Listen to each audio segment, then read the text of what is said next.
नमस्कार, वीकेबी की आज की खास पेशकश में आपका स्वागत है। तो आज हमारा खास टॉपिक है जो जुड़ा है हमारी आज़ादी से, जो जुड़ा है हमारे उन महापुरुषों से जिन्होंने इस वतन को अंग्रेजों से आज़ादी देने के लिए अपने प्राणों की आहुति दे दी। और आज भी हर हिंदुस्तानियों के दिलों में हमारे आज़ादी के हीरो कहे जाने वाले महापुरुष जिंदा है, चाहे बात आजकल के युवा पीढ़ी की हो या हमारे बुजुर्गों की हो। इस देश का बच्चा बच्चा तक आज़ादी के इतिहास को भलीभांति जानता है।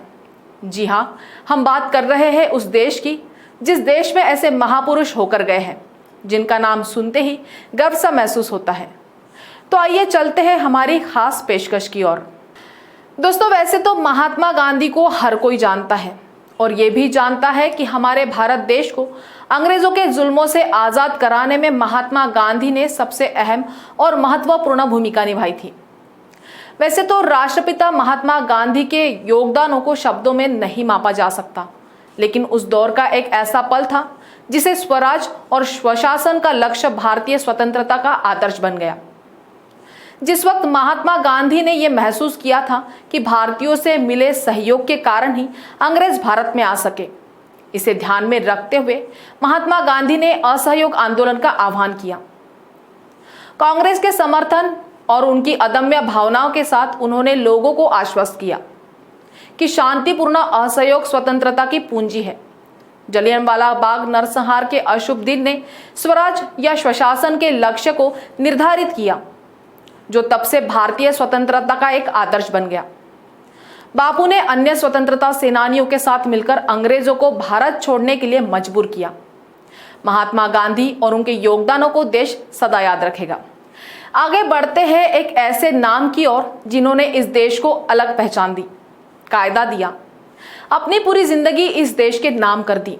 जी हाँ, मैं बात कर रही हूँ डॉक्टर बाबा साहेब आम्बेडकर की, जिनका नाम सुनते ही एक जोश आ जाता है। ये सोचने पर मजबूर हो जाता है कि अगर आज बाबा साहेब ना होते तो क्या होता।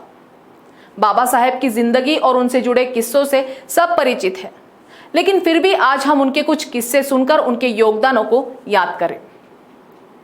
डॉक्टर बाबा साहेब आम्बेडकर प्रतिभा के छात्र थे।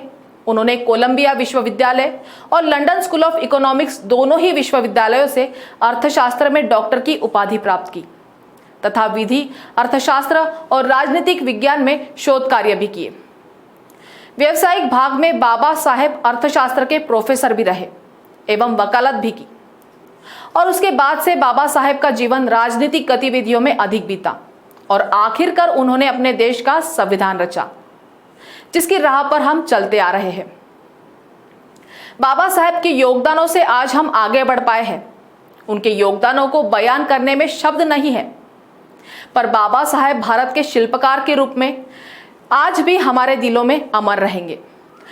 अब बारी आती है उन नौजवान महापुरुष की जिन्हें प्रभावशाली क्रांतिकारी के रूप में जाना जाता है, जिनके नाम से हर युवा पीढ़ी को देश के प्रति कुछ करने की प्रेरणा मिलती है।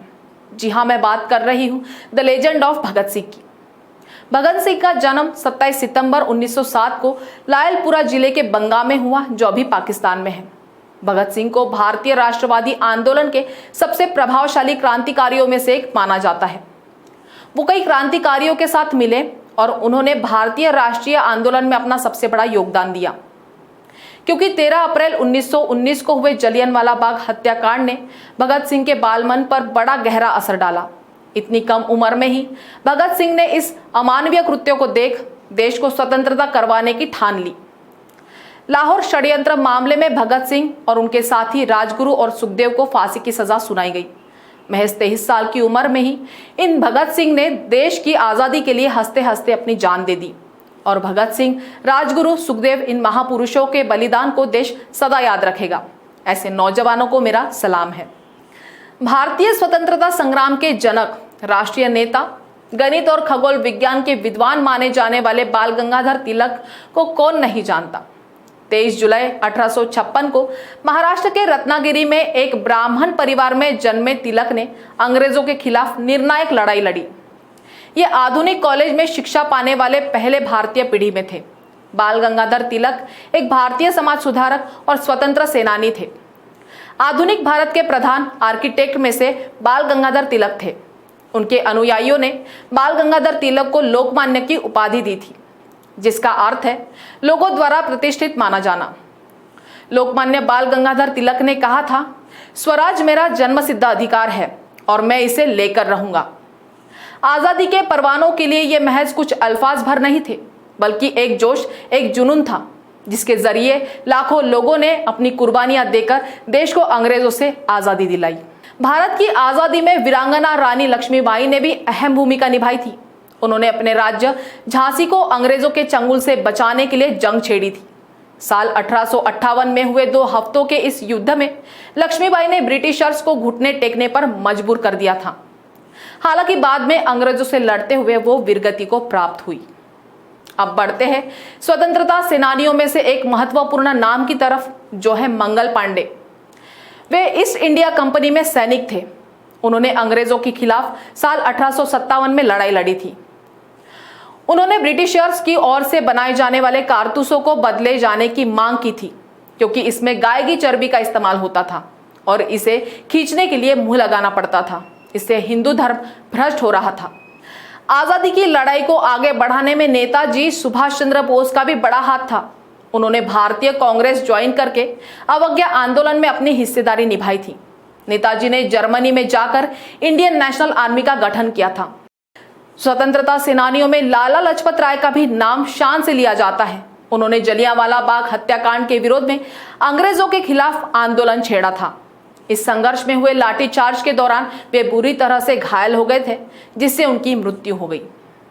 क्रांतिकारी अशफाक उल्लाह खान को उनके तेज और तर्रार अंदाज के लिए जाना जाता है। वे उग्र विचारधारा के थे। उन्होंने काकोरी कांड में महत्वपूर्ण भूमिका निभाई थी। उन्होंने अपने साथियों के साथ मिलकर ट्रेन से अंग्रेजों का खजाना लूटा था। क्रांतिकारी शिवराम राजगुरु का नाम भी आजादी की लड़ाई में शान से लिया जाता है। वे भगत सिंह के साथी थे। अंग्रेजों से मुकाबला करने के लिए वे नौजवानों को जोड़ने और रणनीति बनाने का काम करते थे। तो दोस्तों, ये थी हमारे महापुरुषों की गाथा, जिन्हें हम भुलाए नहीं भूल सकते। अगर आज इन्होंने अपने प्राणों का बलिदान नहीं दिया होता तो कहीं ना कहीं हम आज भी गुलाम ही कहलाते। तो आज की खास पेशकश में आपके लिए इतना ही। आपसे फिर कभी मुलाकात होगी। तब तक बने रहिए वीकेबी न्यूज के साथ। जय हिंद, जय भारत, नमस्कार।